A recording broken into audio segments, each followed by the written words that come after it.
नमस्कार। 15 मार्च के financial express में एक रिपोर्ट छपी जिसमें जी न्यूज के हवाले से कहा गया कि सोमनाथ में बीजेपी की मीटिंग हुई जिसमें प्रधान सेवक नरेंद्र मोदी और पार्टी प्रेसिडेंट अमित शाह ने यह ख्वाहिश जाहिर की कि राष्ट्रपति का ओहदा जो है तो अगले राष्ट्रपति का ओहदा LK एडवाणी को जाना चाहिए। ये गुरुदक्षिणा होगी, गुरुदक्षिणा। राष्ट्रपति का ओहदा गुरुदक्षिणा। राष्ट्रपति वो होता है जो हमारे संविधान का रखवाला है। राष्ट्रपति वो होता है जो सर्वोच्च कमांडर है तीनों सेनाओं का, सुप्रीम कमांडर। राष्ट्रपति पूरे राष्ट्र का सरपरस्त है और राष्ट्रपति का ओहदा गुरु दक्षिणा में, ये राष्ट्रपति का ओहदा है या रेवड़ियों का डिब्बा है जो गुरु दक्षिणा में दिया जाएगा? ये राष्ट्रपति का ओहदा है या आगरे की पेठे की मिठाई है जो गुरु दक्षिणा में दी जाएगी? ये राष्ट्रपति का ओहदा है या एकलव्य का अंगूठा है जिसे काट कर गुरु दक्षिणा में दिया जाएगा? बड़ी हैरानी की बात है। बहरहाल ऐसा संभव होता दिख नहीं रहा क्योंकि सुप्रीम कोर्ट ने एक ऐसा फैसला लिया है जिसके मुताबिक LK एडवाणी के खिलाफ सन 1992 में गिराई गई बाबरी मस्जिद का जो केस है उसमें LK एडवाणी का नाम दोबारा से शामिल करने की बात की गई है।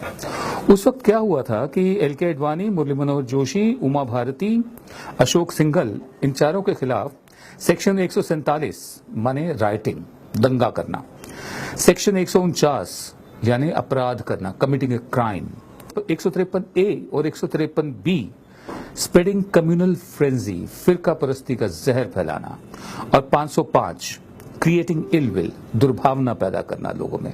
ये सारे इंडियन पिनल कोड के सेक्शन लगाए गए थे।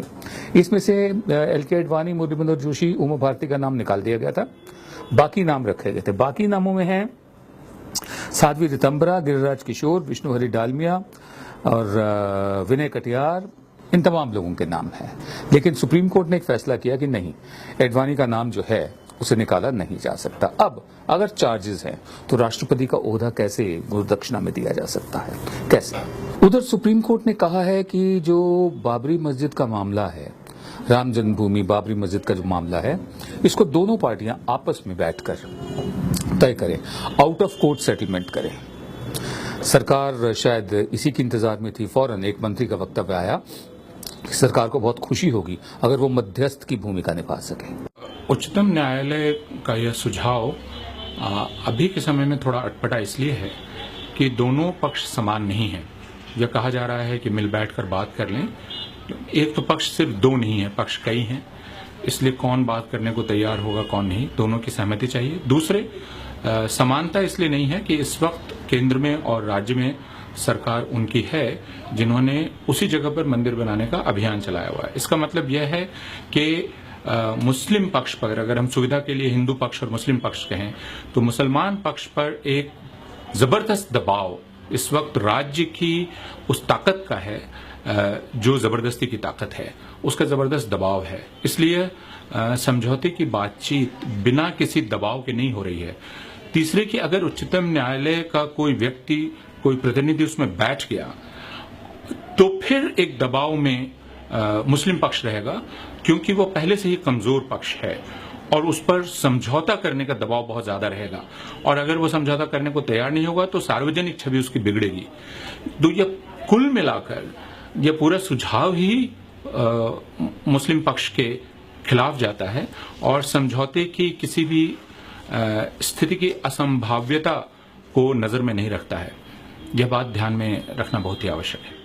अब सवाल ये उठता है कि सन 92 का मामला अभी तक चलता आ रहा है, हमें कोई हैरानी नहीं हुई क्योंकि हमारे यहाँ मामले लटकते ही रहते हैं, लंबे रहते हैं, उसमें तो VVIP इन्वॉल्व है। सरकार में जो रूलिंग पार्टी है वो खुद पार्टी है इस मामले की, तो वो मध्यस्थता कैसे कर सकती है? और सुप्रीम कोर्ट को अगर मध्यस्थता ही करनी थी, मीडिएट ही करना था, तो इतने साल खामोश क्यों बैठी रही? अपने आप में ये भी सवाल है। तीसरी बात, अगर मध्यस्थता होती है, आउट ऑफ कोर्ट सेटलमेंट होता है, तो उससे पहले जरूरी है कि इंसाफ हो। जो लोग बाबरी मस्जिद के विवादित ढांचे को गिराने के जिम्मेदार हैं, जो अपराधी हैं, जिन्होंने गुनाह किया है, जैसे कि सेक्शन बताते हैं जो मैंने आपको बताया, उनकी क्रिमिनैलिटी, उनका अपराध एस्टैब्लिश किया जाए पहले, उनको सजा हो, उसके बाद आउट ऑफ कोर्ट सेटलमेंट हो। इंसाफ इंसाफ तभी कहलाएगा। लेकिन क्या ऐसा मुमकिन है क्या सुप्रीम कोर्ट ऐसा करेगी? आप भी सोचिए, हम भी सोचते हैं, देखते हैं। अभी हाल ही में वर्ल्ड हैप्पीनेस रिपोर्ट जारी की गई। वर्ल्ड हैप्पीनेस रिपोर्ट ये तय करती है कि कौन सा देश कितना खुशदिल है, उसके निवासी कितने खुशदिल हैं, उसके नागरिक जो हैं अपने आप को कितना संतुष्ट और कितना खुश पाते हैं। पिछले साल तक 155 में से हमारा नंबर 118 था, जो बहुत नीचे था।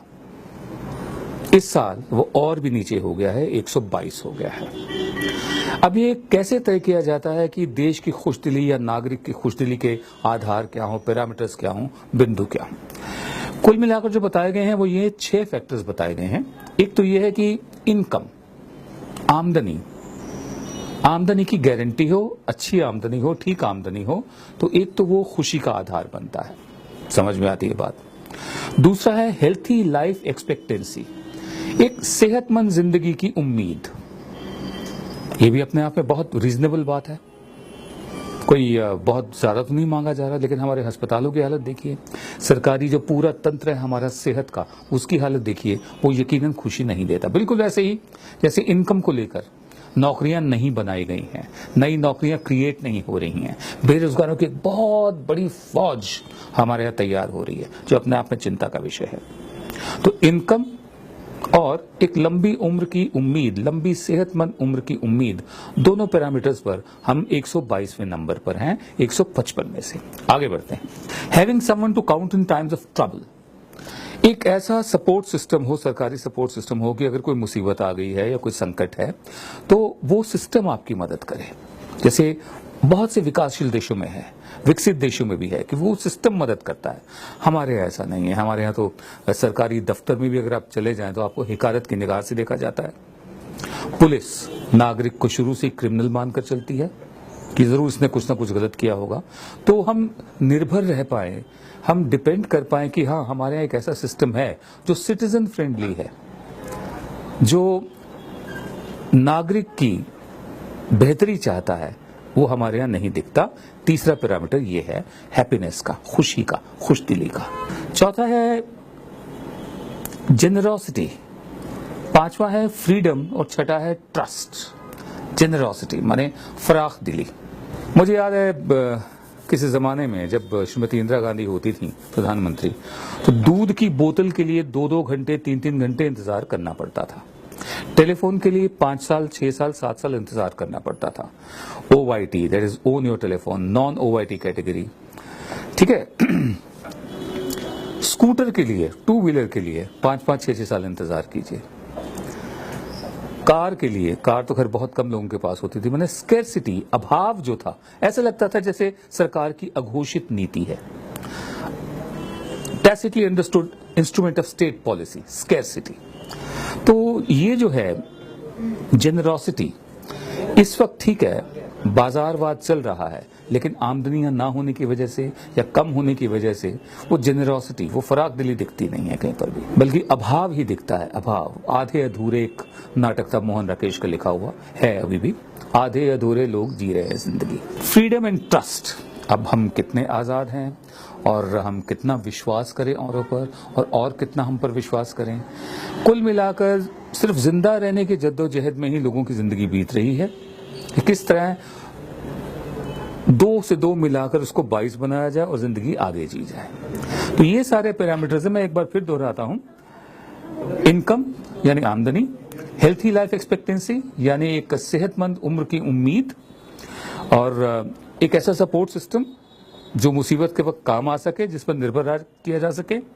फराख दिली, जेनरोसिटी वो हो, आजादी और ट्रस्ट, आस्था, विश्वास।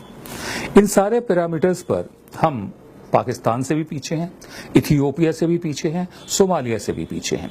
155 देशों की सूची में सोमालिया 93 नंबर पर है, इथियोपिया 119 नंबर पर है, पाकिस्तान 80वें नंबर पर है, नेपाल 99 नंबर पर है, भूटान 97 पर, बांग्लादेश 110 पर और श्रीलंका 120 पर है, और हम श्रीलंका से भी नीचे 122वें नंबर पर हैं। कुल देश 155 है।